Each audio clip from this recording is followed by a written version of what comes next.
কথায় আছে সংসার সুখের হয় রমণীর গুণে। সংসারে মেয়েরা যত বেশি মনোযোগী হয় সেই সংসারটা কিন্তু তত বেশি সুন্দর হয়। হ্যালো এভরিওয়ান, আসসালামু আলাইকুম। কেমন আছেন সবাই? আশা করি সবাই ভালো আছেন। আপনাদের দোয়া এবং ভালোবাসা আমরা ভালো আছি আলহামদুলিল্লাহ। আশা করছি প্রতিদিনের মতো আজকের ভিডিওটা আপনাদের কাছে অনেক বেশি ভালো লাগবে। তো সকাল থেকে আজকে কী করলাম সেটা আপনাদের সাথে শেয়ার করব।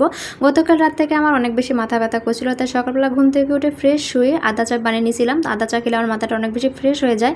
তো চা খাওয়ার পর চিন্তা করলাম যে মুসুর ডালগুলো একটা জারের মধ্যে রেখে দিই, জারের মধ্যে ডালগুলো রাখলে ডালগুলো ভালো থাকবে এবং আমার পরবর্তীতে রান্না করার সময় অনেক বেশি সুবিধা হবে। বাইরে যেহেতু বৃষ্টি হচ্ছিল, ভাবলাম যে খিচুড়ি রান্না করে নিই। ছেলের আর আমার জন্য, যেহেতু বাবুর বাবা খিচুড়ি পছন্দ করে না, তাই আমার আর ছেলের জন্য শুধু খিচুড়িটা রান্না করে নিলাম একদম নরম করে।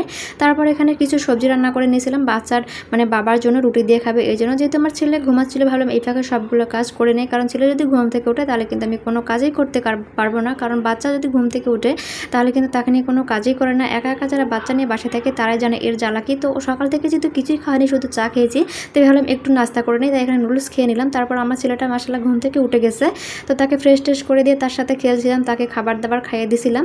দেওয়ার পরে আমরা একটু ঘোরাঘুরি করছি, একটু ঘুমাইছি। তারপর এই যে বিকালের দিকে তাকে আবার একটু ফল খাওয়ালাম। প্রতিদিনই চেষ্টা করে তাকে একটু ফল খাওয়ানোর জন্য। তো আমার ছেলেটার জন্য সবাই দোয়া করবেন এবং মাশাআল্লাহ বলে দেবেন। তো আজকেই ছিল সকালের আমার এই ভিডিও। সবাই ভালো থাকবেন, সুস্থ থাকবেন, আল্লাহ হাফেজ।